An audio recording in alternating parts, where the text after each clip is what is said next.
Hey there, welcome back. You know what? I know you want to be helpful and kind and a good friend or daughter or sister or mom, and all of those things are wonderful. But what happens when you're overwhelmed and burned out trying to keep up with everybody else's requests? How do you say no to the people you love and care about the most? And maybe even scarier, how do you say no to your boss and your coworkers?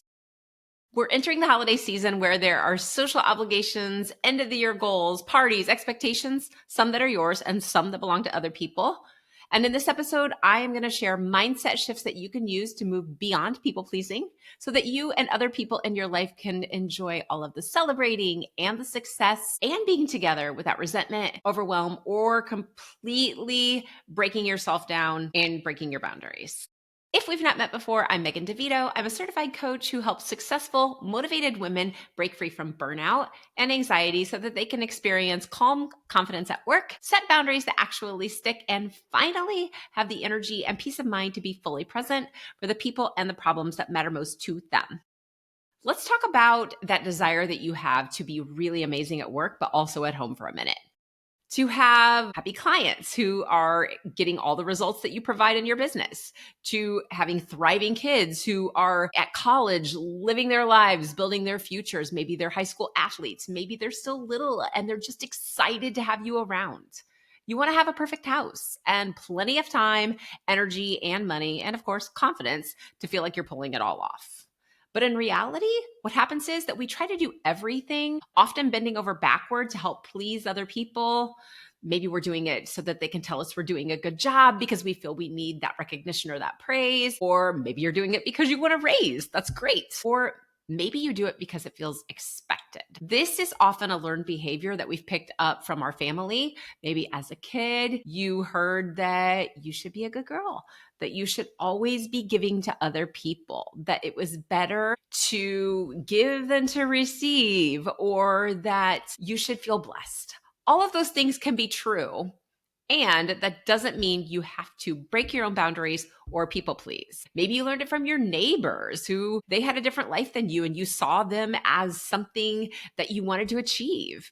Or maybe you just picked it up on media. Social media teaches us all kinds of things that might be true or might actually be damaging to our lives, our mental health, or physical health. But what happens is if you are constantly changing your schedule to fit everybody else's priorities in, if you are neglecting your needs, like I need rest, I need to be able to go get groceries, I need to be able to take time just to sort out my thoughts. If you're neglecting your health, let's say that grandma makes amazing pie at Thanksgiving and she's like, oh, come on, sweetheart, just have one more piece. And you don't want to hurt her feelings. So you take that extra piece of pie, even though your doctor said you were supposed to watch your blood sugar. If you're doing that, and if you are constantly the sounding board for somebody else, or feel like you have to keep your mouth shut and not state your opinions so that other people are happy, this is going to be a really great episode for you because I don't want you to feel overwhelmed or resentful or unmotivated. I don't want you to be torn between being a good friend or good mom, sister, neighbor, whatever you are, wife, member, coworker.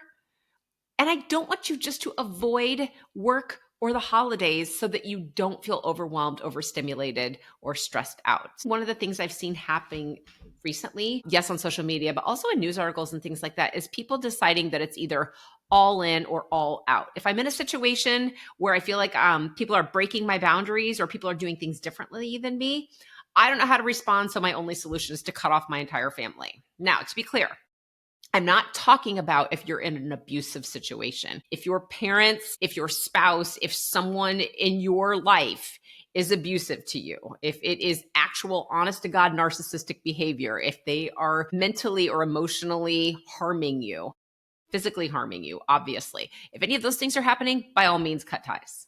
But if they're just doing it because they're doing things differently than you, if they have a different political opinion, a different viewpoint, a different life experience, there are ways that you can stay connected and work on those relationships and be kind without completely severing all ties. What I want you to understand is that when we think about people pleasing and holding boundaries, they don't have to be unkind and they don't have to be all or nothing. The problem isn't that someone is different from you. It's also not that you like to help people or that you want to be a giving person. That doesn't make you a doormat. It's not that you enjoy serving or loving or giving. It's doing it at the expense of your own mental, emotional, and physical health. It's when you people please out of fear or anxiety, and it's all of the negative thoughts that you think are going to happen, those consequences that may or may not be true if you don't always show up or say yes or prioritize other people over yourselves. It's when you try to keep everybody else happy because you're afraid of what will happen if you don't show up early and stay late. If you say no when your calendar is already full, if someone has their hopes up or your heart isn't into it. It's when you notice that you're starting to dread work and resent your spouse, or you're too exhausted or distracted or overwhelmed to experience the success or the peace or the confidence and that calm nervous system that you actually want and need to have a successful fourth quarter and to be present at all of those fun holiday celebrations and activities that are waiting for you, because they're coming up quick, aren't they? This episode is airing in the first week of November. We're in it. Halloween is over. It was just a few days ago, and we're halfway through Q4 or a third of the way through Q4, and we are kind of rolling into the holiday. I want to make sure that you feel calm, that you feel successful, and that you feel able to have fun, be generous, be kind, loving, stay connected, and hold your boundaries. The goal is really to experience the success, the peace, the confidence, and that calm nervous system so that you can have it all. So here's what has to happen. The first thing is that you have to know yourself and you have to know your values. You have to understand when your social battery is dying. Mine dies quickly. I go from 100% to 20% to zero like an old iPhone. Like literally, it's like I'm good, I'm out, I'm done. And there's no reason for it. It's just that I know that I am an extroverted introvert. I'll go in full bore, but when I'm done, I'm done. I talked about this with my friends the other night at dinner, and I had at least one friend that agreed. I have a lot of friends who are super extroverted who I can't keep up with. I love hanging out with them, but they know that Megan goes to bed early, and that's okay. You have to know your stress triggers. Before I entertain, I feel stressed out. I feel like I have too much to do. I need to get it all done. By the time people arrive, I'm good to go. But I can expect that. I can anticipate it now and I can handle it and say, this is just what I do. I know what I need to do instead. I know where I need to focus my thoughts and my energy, and it all works out. You also have to know your core values. For me, that's freedom and flexibility of time. It's part of why I love my job so much. I'm able to work with clients on times that work for me, that work for them as well. I'm able to work here. I'm able to go down and hang out with my family in Indianapolis, or to go to Detroit or Chicago or anywhere else and do my coaching business in a place where I feel inspired. So for me, that's a non-negotiable. You have to know what your non-negotiable values are. And we want to use these as guidelines for your business and for your life to make sure that you are able to be present and to be happy, so that you're not thinking about the project that you still have to finish before the end of the year while you're at grandma's house trying to eat delicious pie. Enjoy the pie, worry about work at work. So how do we do this? You have to learn to calm your nervous system. We want to talk about the feelings of nervousness that show up when maybe you're in a social situation or you're getting ready to give that last presentation of the year. Is it about small talk? Do you think, I never know what to say? I try to plan it out, but it never works. I have lots of people that come to me saying, I just don't know what to say next. Of course you don't. You haven't had the conversation yet. Is it about meeting new people? Is it about you wondering what they'll think of you or what they'll say? Do they think that you're smart enough? Do they think that you are actually qualified for your job? And what do they know anyway? So those things about like, how do I respond in social situations? Maybe you're energized by meeting new people. Maybe the problem is that you haven't met enough new people and you've got so much energy that you just have to meet someone new, but you think you don't know where to find them. Those are all common things, not necessarily true, but we can absolutely figure out ways to make sure that your nervous system feels calm so that you're able to come up with the solutions that work for you. We have to acknowledge, though, the thoughts and then learn to breathe through them so that you can get to the answers without bending over backwards, changing your plans, or people pleasing in the middle of all of that. So when I started talking about that idea of nervousness in social situations, this could be an idea where somebody has an expectation that you're going to do something and you disagree. And this comes up a lot. I was a teacher for a lot of years and we did lots of secret Santas. And there were years where I thought, I don't want to do this. I don't want to have to go out and buy these like silly little things when I'm on a really limited budget. But what I did at that point in time was I said yes, and I did it anyway. And then I was grouchy and grumbly about it. And it showed. It showed. It always shows. So if you're in that situation where you've agreed to cut back on spending or to have a budget and you want to be able to bring joy and excitement to people, but instead you say yes, like I did, and you end up in a gift exchange that you don't want to do, what would happen if you said no? What are you afraid would happen if you said no? Because that's the question that you want to ask yourself. Am I being involved in this because someone told me I should? Or is it because I actually want to be involved? Because what I want to tell you is that if you decided to say no, you would probably show up to the party where everyone else was exchanging gifts, being present, excited, and really excited to see what everybody else got without feeling bad that you said no. Those are both options. But that idea of people pleasing in that situation, in that social situation, is being able to state what you think and what you want and not feel guilty about it. So recently I was working with a client who was working hard to grow her business, and she knew that she needed to meet more new people, and she decided that she was going to start networking and she was going to go to events, but she felt really worked up about it. She was anxious. She had all kinds of thoughts. Are they going to think I'm too young? Are they going to think I'm too old? What if they think I don't have any business doing this? They think I'm not qualified. And she wondered what people were saying, what they thought about her and about her business. She was all up in her head because of all of these anxious thoughts, and she held back. When she went to network, she allowed several new clients to choose hours that did not work for her or her family's schedule. So when it was time for her to put her little boys to bed at night, she resented her clients. Like, why should I have to coach them now when I'm trying to put my babies to bed? She resented her business. She thought, maybe this is stupid. I shouldn't even be doing this if I have to work. This is the whole reason I started this business, was to be able to be with my kids. And then she was mad about her business because she broke a boundary and she took clients when she couldn't work. She shamed herself because she broke her own boundaries. So what we need to be able to do is to create those boundaries, set the boundaries, and hold them without guilt, shame, or resentment. So this really is going to be something that I work through with people when we start talking about a boundaries and balance audit. This is something that I've been doing with people for, over 6 months now. It's an incredible audit that allows you to see where you're not holding boundaries and why you're not holding them. So I've taken this and I've turned it into a exploratory little survey where you get to do the boundaries and balance audit and see what's coming up for you. We can go over those together if you want, or you can just do them and take a look, and I'm going to be able to help you walk through that. So when you use that audit, you'll be able to say, oh, wait, this is why I'm breaking my boundaries. This is where I'm holding boundaries, and to be able to move forward.